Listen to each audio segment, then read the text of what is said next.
8:33. Good morning. Jon Fernandez, Superintendent of Education. Day, good morning. Good morning.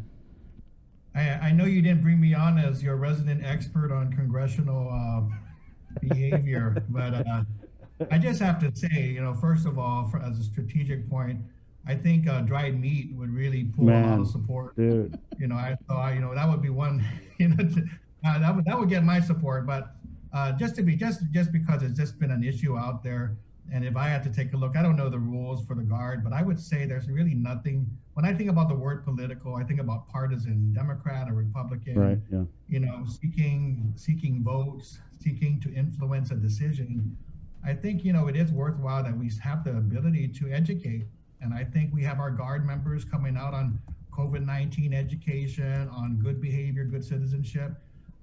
Unless they were seeking a vote for something that was up in Congress that we were lobbying for, it looks like educating representatives of other states and territories, especially and states and in Congress, in the Senate and the House. When we don't have a vote, that's kind of our only strategy. So, right, yeah. I don't think it's a political. I don't know how political it is, but there's nothing Democratic or Republican about making sure that people know that Guam is an American territory and that we've been a part of the United States for over 100 years. So, that's just my argument for right, in favor of educating our partners around the country. Mm-hmm.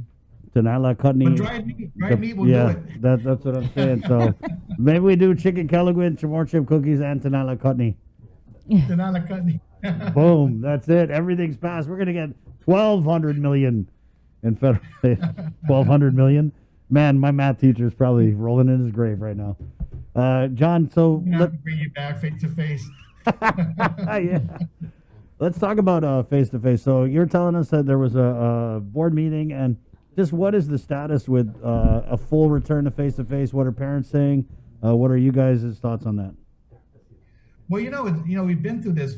First of all, yesterday was the 1 year, kind of anniversary of our shutdown for COVID-19. So it was really appropriate that the board decided to have the meeting in person to kind of show that we, where we've come from then, being able to at least be able to safely conduct meetings in person.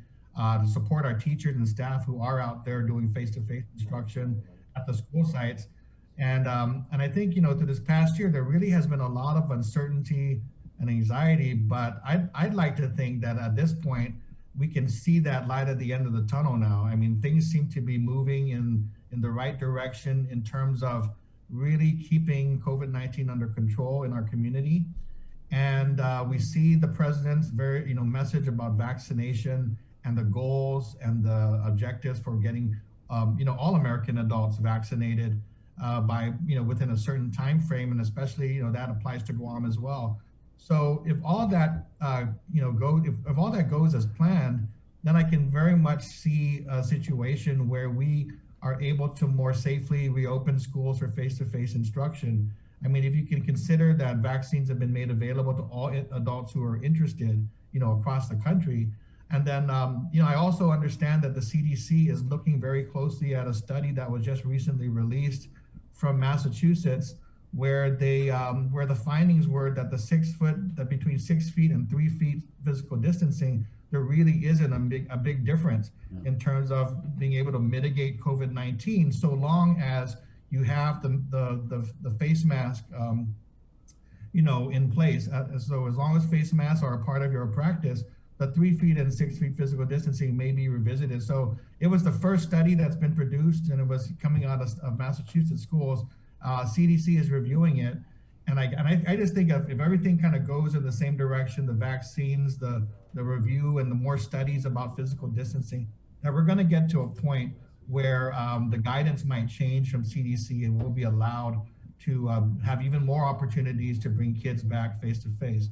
So again, we're preparing, for the situation as is, and we're preparing also for a scenario in which the guidance might get a little, more flexible and allow us to do even more face-to-face instruction for next school year. So the board met yesterday, and we really wanted to just make sure that the board, the management team, and all of our schools were on the same page in terms of the strategy for the next quarter and for over the summer into next school year. So number one, there was definitely a statement that we are looking to promote more opportunities for safe face-to-face instruction. Part of that is being able to fill the available slots that are still there at our schools for face-to-face. So our registration period is ongoing. Families who are interested in their students going back to face-to-face fourth quarter, call your schools, tell them you want to sign up for face-to-face, and we will work your student into a face-to-face instruction this quarter if that's what you would like to do. Number one. Number two is that we are looking at schools and being able to provide multiple days of face-to-face instruction depending on the numbers that of registered students this week. So we're going to look at those numbers at the end of the week, and the schools who can accommodate multiple days of instruction, we're going to determine how they can move forward in accommodating those families who are on face-to-face. And then of course next week, or actually starting today, but going into April, will be our early registration process for the coming school year. So another major decision that the board made was to really put it in writing that hard copy will be, the hard copy model of learning will be eliminated by the end of the school year. So that means that next school year, we will be offering online and face-to-face instruction for our students. And we'll be using this next quarter to transition our hard copy students to one or the other models. Obviously, if they want to go face-to-face, they can do it fourth quarter or register just to start next school year. If they want to move online, we're happy that to report that our laptops that we had ordered have arrived on Guam. So we're able to provide sufficient numbers of laptops. And then the internet access, again, we're in this final stage. We're timing it at by the end of the month. So, definitely before April 1st, we should be able to provide Wi-Fi support to those families who wish to move online but do not have that access yet. So I think that's a big decision because the board has to determine, number one, what is our position on face-to-face, and the position is we believe that that's going to be a more effective way for students to come back to the classroom, to be assessed in terms of the impact of COVID-19, and to begin the work to get our kids back on track. And as I said before, it's hard to do that when they're not in school and they're at home and you're doing everything you can to gauge their situation at home. But definitely for the hard copy learning, it's almost impossible to figure out, how they're able to do the work and whether they're learning, except from the written pieces of paper that you're getting every other week. So that's the direction, and we're going to be working really hard. We have a series of parent forums that are happening next week. It'll happen at 6 p.m. by region, starting on Monday through Thursday. That information will be on our GDOE Facebook site, and we'll be pushing it out through the media and through the schools so that families can participate. And then we'll be doing other outreach, as well beyond that. But this will just be an opportunity to let the parents know what the decisions are, answer any questions that they might have, and then if there are concerns or suggestions, to be able to take those into account. And that leaves us, really the fourth quarter and the summer to get everything lined up for the beginning of the school year. Because once we get the numbers, the goal is, once we get those numbers, we would like to, work on teachers focusing on face-to-face instruction. If you're going to be a face-to-face teacher, we want that to be the only thing that you do.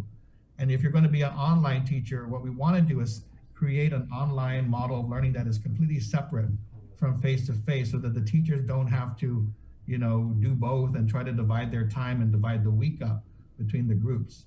So if we're able to fulfill that design, have a separate dedicated online model for students and a separate face-to-face model, that means that the face-to-face students can maximize the number of days and the number of just the instructional time at school.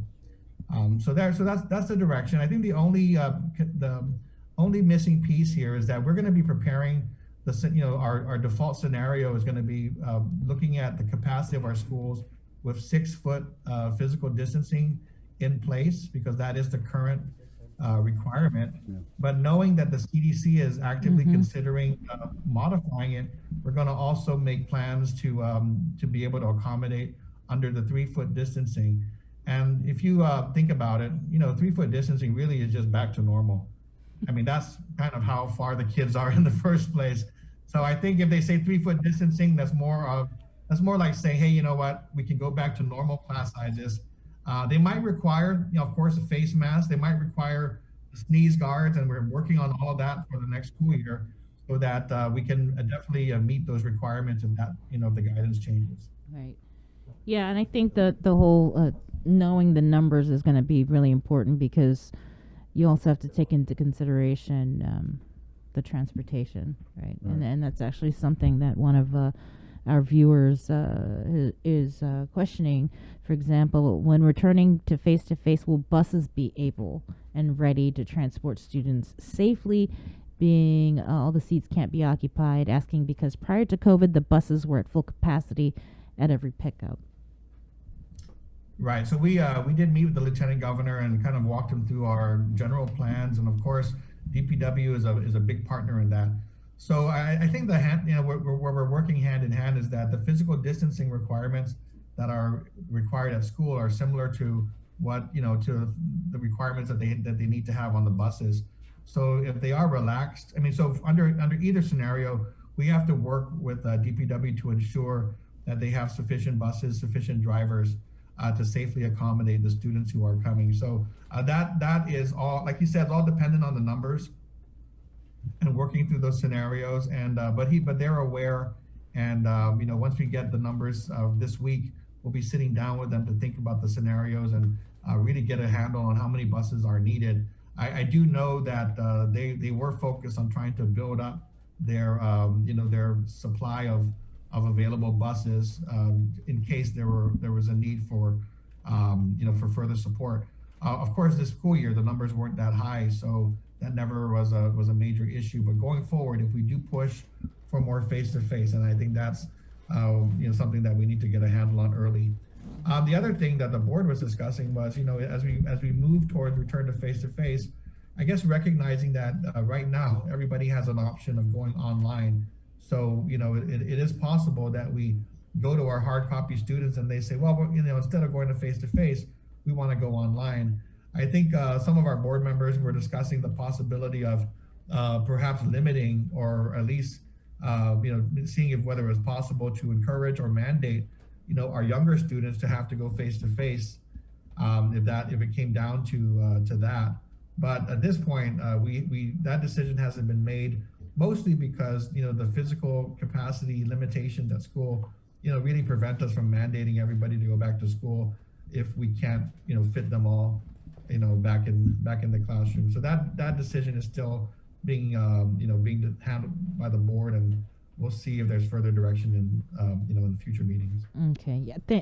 Thanks. We actually have the schedule for the forums you were talking about earlier, and we're working on posting that so parents have an idea of when and what time and the codes and everything like that to jump on to the forums. Is there any update on education stabilization funds? Yes. So this morning I plan to finalize and submit the information to US DOE, and so we'll be able to provide those numbers generally. I know there's been a lot of interest, but I've hesitated to put more than general information out there because things change as as you finalize the numbers. So even for my board, they're eager to get the final results. So what we're going to do is this morning, I'm going to just do a final discussion with the team, and we should be able to send it today. And then what we're going to do is sit down with our board. We'll provide the information as needed to kind of show the community where the funds are going. I mean, number one, first of all, it's being shared and allocated between the public, private, and charter schools. So number one, I know a lot of our community members, I want to know, well, how many, if we go to a private school, are we able to take advantage? And the answer is yes. And there are certain amounts associated with the private and charter schools.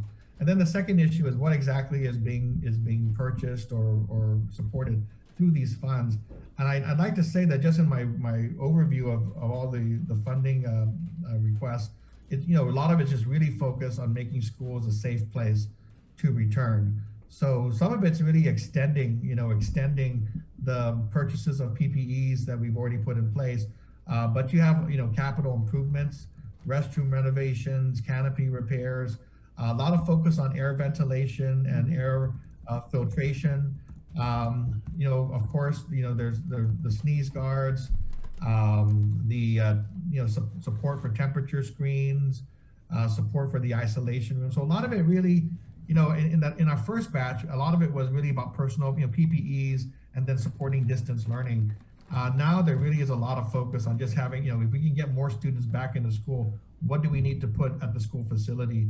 And let's try to get our kids back, knowing that distance learning has really been a challenge in terms of maintaining the academic progress, for students. So that's how I would describe, the general, focus of this second round of funding.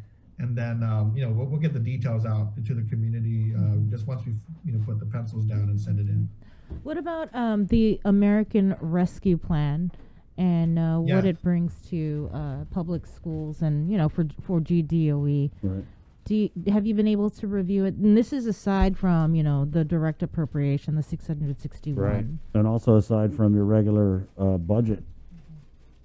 Right. So one of the issues, yes, we have been reviewing the American Rescue Act, and it's one of the things that just very, I would say difficult in some ways, is because you can read it and you say, okay, great, these are the overall amounts. But when it comes to the territories, you're not always certain until you get the final numbers from the department, and you're not always certain what that number is going to be, and also you're not certain what of the what parts of the law will actually apply in the case of the outlying areas. So that's the thing that we need to really make sure that we communicate with USDOE and get their feedback and guidance on, because even in round 2, there were some confusing parts of it where in the law it said, well, these are what the states are going to do. And so we said, okay, well, if that's the case, then is that applying to Guam? And it turns out that they didn't, that we were doing things, in a different way. So, but what I will say is, we've been estimating, I'll just, if you quote me on this, say it's an estimate, but, we were looking at somewhere around $175 to $180 million, which is a significant chunk of money. But again, it depends on the calculations and how they sorted out at USDOE, because the way it was set aside was different in this bill from the prior bills. So number 2, we will get guidance. I mean, they're supposed to turn this out within, basically within 30 days. They should have the money available. I know that our team at USED is trying to do it, even quicker than that. But as part of getting the information about the dollar amounts, they're also going to need to provide guidance to us on the application of some of these other provisions. So, for example, there is clear provision in the law to dedicate a percentage of funding to addressing learning loss. I mean, that's obviously a concern for everybody, but is that percentage going to be applied? Because then we need to figure that part out. There seems to be a set aside for private schools within the funds, but it's the language says private schools with high populations of, I believe, socioeconomically disadvantaged students. So that's out there for the states. But again, last time we looked, it wasn't applied to Guam when it came down to the second round of funding. So there are things like that. There's Head Start money separate from us, from the education funding. There is separate funds for Head Start. There looks like there will be an infusion of funding into special education as well. And then we're looking to really try to unravel the funding for USDA and the food supports that we end up addressing when it comes to emergency food supplies and so forth. So again, we're reading the law to get a general sense of some of these requirements and the areas of focus, but we're going to have to wait probably a couple of weeks to make sure that we get the details in writing, so we're real clear and we're real certain about which parts apply to Guam. Okay. All right. Actually, I wanted to ask John. So with your budget, I know your regular budget got cut, right? But then we have the 661 million, and then you have whatever other packages are coming out from the rescue plan and whatnot. So is GDOE going to be okay? Are you because Well, I would say yes, we should be okay, and part of that is because the way I understand the laws to work and what we are going to be talking with the governor and the legislature about is, number one is that these funds that are coming to the department are really not intended to replace your local support for education. So it's not that your revenues went down, so here's some money that you can use to make up for it. There is still a maintenance of effort requirement in the federal funds. As a the strings that are attached really say that you're supposed to provide at least a minimum level of support based on the past 3 years that you've been giving to the department. We want you to continue to give that funding, and then obviously use the funding that we're giving you to reopen schools, get kids back, address learning loss, address the facility needs, so that you can use this money to create the new normal for your students. If it was just a matter of take this money and replace what you would have given in the local level, then we wouldn't have the extra money to secure our schools and create safe spaces for our kids. So that's a discussion that we're going to continue to have with the legislature and the governor.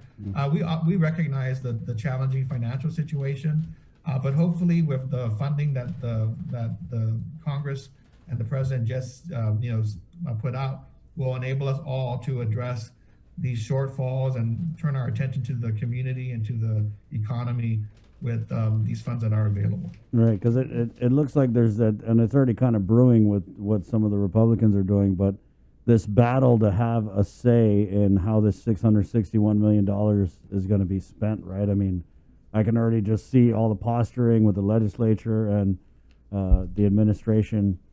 So I'm just curious, with our regular non-federal budgets, it sounds like all the agencies are getting cut severely. Like we know DOC is getting what, $3 million cut or something, and then GDOE, you guys are getting cut again. So I was thinking, I wonder if to force the governor's hand and to make her put this money where it needs to go, what if the senators defunded agencies and their appropriations that the governor's kind of taking care of? Because she's kind of taking like care of public health or whatever. I mean, I think theoretically they could go in and de-appropriate funds. Let's say like the governor's, I'm going to spend $100 million on public health with this 661. If they do that and then maybe use some of that money that they de-appropriate, since the governor has it, and put it over with education. Because I'm just curious, it kind of seems like we're really putting all our eggs in this $661 million basket. Yeah, well, I don't know, how on that side of the equation, there's a lot of different factors in play. I know for us, ours is pretty simple. We get money directly from the U.S. Department of Education to GDOE as the state education agency. Guam law designates me to handle those responsibilities. And the thing that we learned in the past, if there is a lot of political noise around the funding, they like to turn the spigot off, so that they say, hold on, we're gonna put a hold on this until we figure this out and sort it out. But I don't think at least for my experience, I don't think the federal agency is going to want to see a lot of that infighting. Otherwise, they turn the spigot off, and then we end. I mean, that's kind of the good and bad of the federal money, right? Right. There are some limitations and rules. I don't know what the rules are on her side, the governor's side, but I know for us, the minute people start to kind of fight about it, they put us on hold and set up a meeting and all come back to the table to figure out what's going on. So I'm hoping that we don't have a lot of that type of infighting. I know the board and I we've been really working closely to make sure they understand what's happening with our money. What we're going to do again once we finalize the ESF2, we're going to share it with the board. I know they're going to want to sit down in a budget session to figure out how that impacts our budget request.